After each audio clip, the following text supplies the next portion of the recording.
hâte d'écouter votre avis sur le sujet concernant justement les causes profondes des féminicides au Cameroun. Alors, je vais peut-être vous surprendre. Les féminicides ne sont pas isolés. Nous sommes dans une société profondément malade. Et les mécanismes de règlement des conflits n'ont pas été bien organisés. Quelqu'un parlait d'éducation, mais je vais remettre ça dans un autre contexte.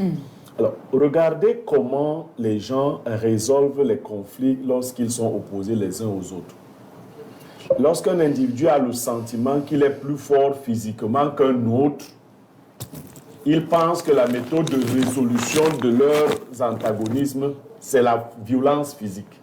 Intimidation. Alors, c'est ce qui se vit dans la relation homme-femme. Comme dans la plupart des cas, les hommes ont le sentiment d'être plus forts physiquement. C'est la méthode qu'ils choisissent dans la résolution des conflits. Quand j'éduque un jeune garçon, je lui dis, alors, lorsque tu as un conflit avec une fille en général, quelqu'un de sexe féminin, tu as tendance, si tu sens que tu as la tendance à vouloir user de force, essaie de te poser une question simple.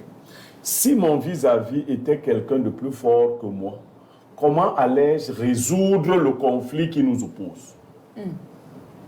Comprenez ça? Si nous comprenons que la force ne peut pas toujours régler nos antagonismes, nous commençons à chercher d'autres modalités.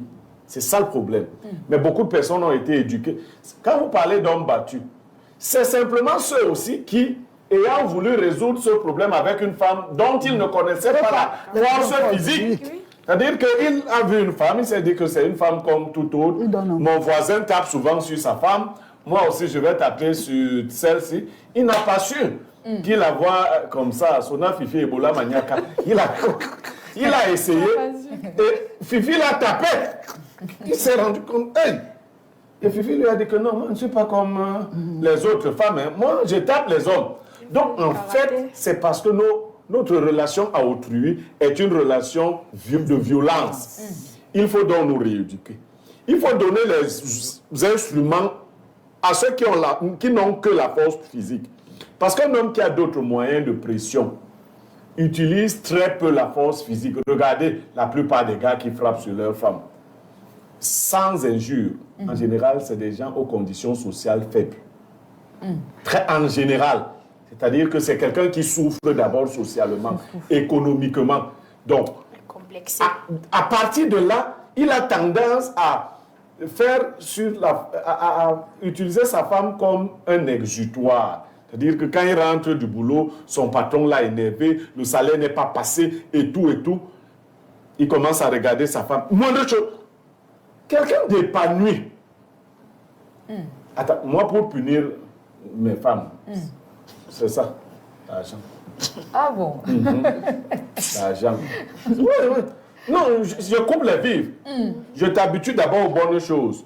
Et dès que tu m'énerves, je coupe les vivres. Donc je veux dire que c'est aussi de la violence. Hein.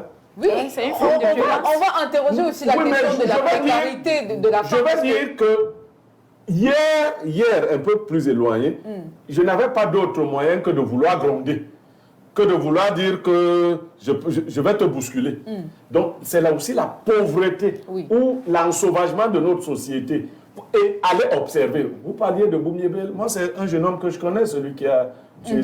La jeune fille, je la connais. Je la connaissais. Vous voyez? Oui. C'est quelqu'un qui vivait dans une situation extrêmement précaire. Et vous voyez, c'est le pauvre d'ailleurs qui suivait sa femme. Elle est sortie. Non. Le riche souhaite même qu'on lui enlève les femmes qui dérangent. Il prend une autre. Le pauvre, il est là. Elle est sortie. Elle va revenir à quelle heure? Elle est avec qui? Parce qu'il n'a pas confiance en lui-même. Il pense que tout homme qui aborde sa femme est capable de lui arracher sa femme, d'aller avec sa femme. Donc il y a ces problèmes-là qui sont liés aux conditions. Et je vais conclure par une citation de Karl Marx. Il disait que ce n'est pas la conscience qui détermine l'être des individus, ce sont les conditions matérielles d'existence qui déterminent la conscience. C'est-à-dire, et quand je le disais, les gens pouvaient, c'est scientifiquement, ce sont les conditions matérielles d'existence qui déterminent la conscience. Vous avez déjà entendu depuis que le Cameroun existe qu'il y a un ministre là qui a coupé sa femme à la matiette. Donc, le gars sait que s'il fait ça, on lui enlève le poste, il va en prison, il perd tout. Quand tu le provoques même beaucoup, lui regarde plutôt ses avantages sociaux. Non, c'est une façon de parler. Oui. Il arrive aussi des dégénérés parmi les riches. Hein. Il y a des malades mentaux. Oui.